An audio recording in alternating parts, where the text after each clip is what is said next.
What's up, y'all? It's y'all that's the most JerCrispy. Welcome back to another video. Today, what I got y'all is 25 wildest facts about the NBA. Make sure you like, comment, subscribe, follow our social media. It's gonna pop up on the screen. And let's see what the 25 wildest facts about the NBA.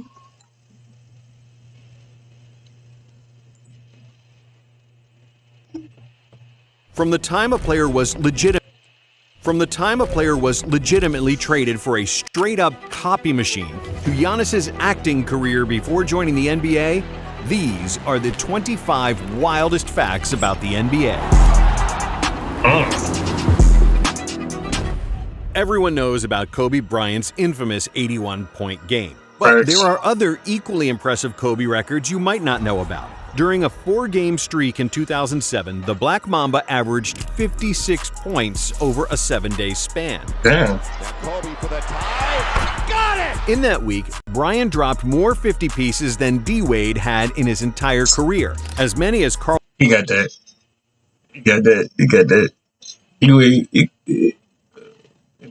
both, they both the same. But Kobe kind of got it up on him, more up onto him. Malone did in 19 years, and more than Tim Duncan, Clyde Drexler, and Paul Pierce combined. That's impressive. But what's completely bizarre? Every year, there are about 500 players in the NBA. So the chances of anyone sharing the exact same birthday are pretty slim. And for them to all play on the same team, well, that's virtually impossible. But what if we told you that one team had not one, not two, but 3 players who were born on the same date, and they all played the same position? In 2015-16, the Dallas Mavericks employed Deron Williams, J.J. Barea, and Raymond Felton, who were all born on June 26, 1984. Dang, that's like crazy. A 1,000,000-to-1 chance. But what are the chances of you destroying your entire NBA career just because you're a sound sleeper? Well, that's exactly what happened to B.J. Tyler, a fast 6'1" point guard, and the 20th pick in the 1994 NBA draft. As he was preparing for his second NBA season, B.J. decided to take a little nap in the practice facility.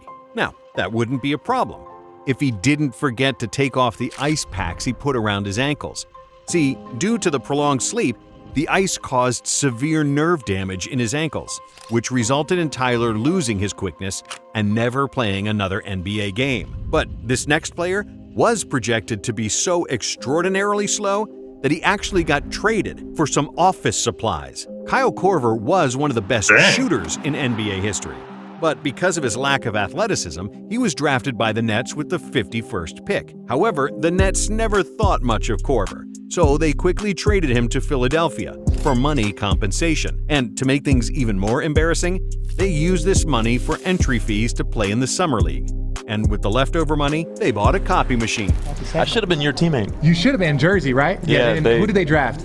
No, they sold me. Honestly, they paid for Summer League and they bought a copy machine. The Nets are known for making some of the worst trades in NBA history, but trading one of the best shooters for a freaking copy machine? That has to be top of the list. But let's talk about one of Korver's teammates, LeBron James, who has stockpiled records and feats like few others. And you probably know that Bron averages 27 points. And Carver, what that boy last name is, he really got a ring. Like, one ring. 7 rebounds and 7 assists for his career. But did you know that in his 1,600-plus NBA games, the King has never had a game with 27, 7, and 7? An even more unbelievable LeBron stat line is that he has more playoff wins than the Raptors, Grizzlies, Hornets, Pelicans, and the Timberwolves combined. Also, James has played more playoff games than 50% of all NBA franchises, and has more wins than any franchise in the last 25 years. But that's not all. LeBron famously broke Kareem's scoring record in 2023, and he did it by being insanely consistent. Coming to the end of the third quarter. LeBron James, a shot at history. LeBron James has scored 10-plus points in 1,124 straight games and counting. And in this millennium, James has scored more points in the playoffs than 7 NBA franchises: Grizzlies, Wizards, Hornets, Pelicans, Knicks, Timberwolves, and the Kings. Dang. To be fair, It's not that hard to score more points than the Okay, Kings, LeBron. who recently broke their playoff curse after missing the postseason for 16 straight years, which is an NBA record.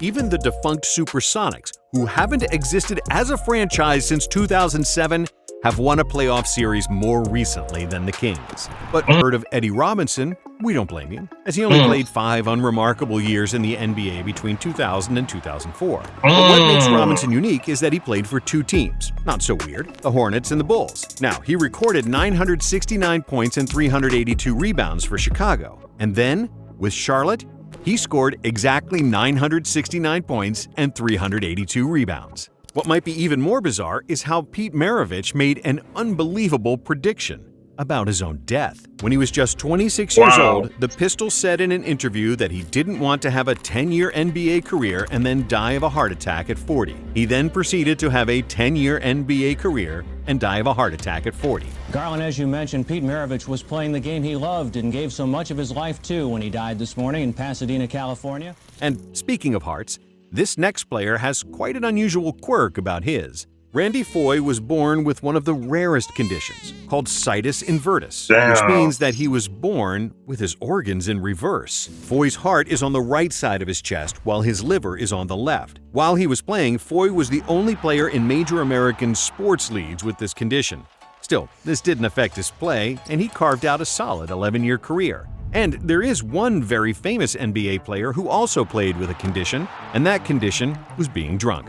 Manute Bol is the tallest and probably the skinniest player in NBA history. And in order to put on weight, he used to drink beer before games. Supposedly, Manute never played a game sober, which makes his feat of hitting 6 3-pointers in one half even more impressive. But what's equally impressive is when NBA players kill it on the silver screen. Whoa. Shaq, if you're watching this, we're not talking about Kazam. If you've never heard about the movie Dead Europe, you'll be surprised to know that way before one player ever got to the NBA, he kicked off his acting career. We're talking about none other than Giannis Antetokounmpo. We know what you're asking yourself. How the hell did a teenage Giannis, who was struggling to make ends meet, ever end up in a movie? Well, as it turns out, Dead Europe's director, Tony Kravitz, was filming the movie in Athens, and he wanted to cast a family who could play refugees, yet seem normal and open-hearted. Giannis and his mother, who also appears in the scene, applied for the job because they needed money.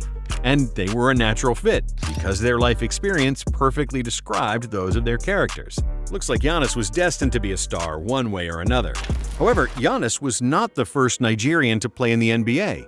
It's in fact Hakeem Olajuwon, who is from the same Yoruba tribe as Giannis's parents. Hakeem's path to the NBA is equally as remarkable as Giannis's, because just like Giannis, Hakeem discovered basketball very late, when he was already 15 years old. But thanks to his soccer background, Olajuwon quickly finessed the game and developed impeccable footwork that would make him one of the best centers of all time. He's one of only 4 NBA players to ever record a quadruple-double, with a stat line of 18 points, 16 rebounds, 11 blocks, and 10 assists. This, however, is not a story about that game, but another game that happened 3 weeks earlier. The Dream recorded 29 points, 18 rebounds, 10 assists, and 11 blocks, meaning he had 2 quadruple-double games in 1 month, which is beyond crazy.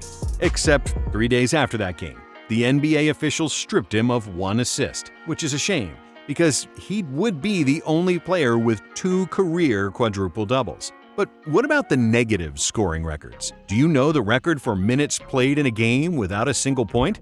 Well, if you don't, we bet Wilson Chandler does, because he's the owner of that horrible record, as he played a full 48 minutes without ever scoring once. Now, to be fair, Chandler shares this record with Dennis Rodman and Horace Grant, who also went scoreless for the full duration of 1 game. And while we're talking about Chandlers, let's mention Tyson Chandler, who is a co-owner of one very strange accomplishment. In 2012, Chandler won the Defensive Player of the Year award, and he didn't even make first-team All-Defense. To make things even weirder, and a clear sign that the voting system was flawed, the same thing happened again in 2013, this time with Marc Gasol.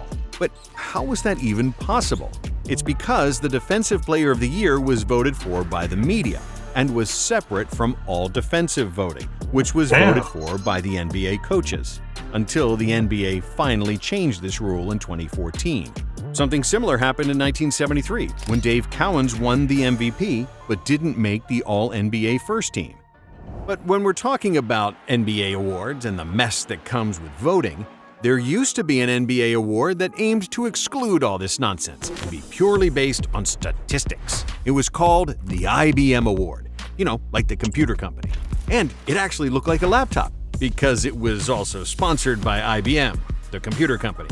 The winner was determined by a computer formula, which measured the player's statistical contribution to his team and should have decided who's the most impactful player in the league. It was the statistical equivalent of the MVP award, and in theory, seemed great. But the problem was that it heavily favored rebounding and discounted winning, which yielded some improbable winners, like Dennis Rodman over Michael Jordan in 1992, and Dikembe Mutombo over Shaq in 1999. But after 19 years and 11 different winners, the IBM award was discontinued in 2002, which seems like yesterday if you think about how crazy the NBA used to be when it first started. For example, in 1938, there was a jump ball after every made basket. This basically meant that if you had a strong rebounder, you'd win every jump ball and have a tremendous advantage over the opponent. And that's maybe less unusual than the fact that the Miami Heat used to be in the Miami joined the NBA in 1988 together with the Hornets, and the Eastern Conference couldn't get both teams. So the NBA put the Heat in the West, even though Miami is literally on the East Coast. The next season, the Timberwolves joined, and Miami permanently switched to the East. But when it comes to the Western Conference, it was long dominated by only 2 states. And the 2023 Nuggets are the only West team since 1979 to win the NBA title outside of California and Texas. And speaking of Texas, let's talk about Jason Terry, who won the NBA title with Dallas in 2011. And is probably the most overconfident man in NBA history. See, before the 2011 season even started, Terry had tattooed the Larry O'Brien Trophy on his right biceps as motivation for himself and his teammates to win it all that year. When he first got the tattoo, I said he was crazy. I didn't say it to him, but I've never been to the NBA Finals, and for him to have that now? Wow! And he got that tattoo in October, and it means a lot with what we've been through. Teammate Deshaun Stevenson. However, this is not the only off-the-wall story about Jason Terry. This man was one of the most superstitious players in NBA history, and he had some rituals he would never deter from. Jason would eat chicken, and only chicken, before every game. If he missed consecutive shots in the first quarter, he would immediately change his shoes before the next quarter. But by far the craziest ritual he had was that he slept in the opposing team's shorts the night before he played them. So if he was going on a 2-week road trip, this meant he had to travel with 10 different pairs of shorts from the opposing teams, and he had to plan exactly which shorts to pack. Jason Terry was once a teammate of Shaquille O'Neal, and this next unbelievable story is called the 6 Degrees of Shaq, which once was also featured on Inside the NBA. This is a streak that dates back till 1984. But 10 pairs of shorts, though? God damn, he doing all that, bro. Like, I'm thinking about it like right now. Like, you wear the other opponent's shorts? That's weird. They got a Shaq degree. It's weird.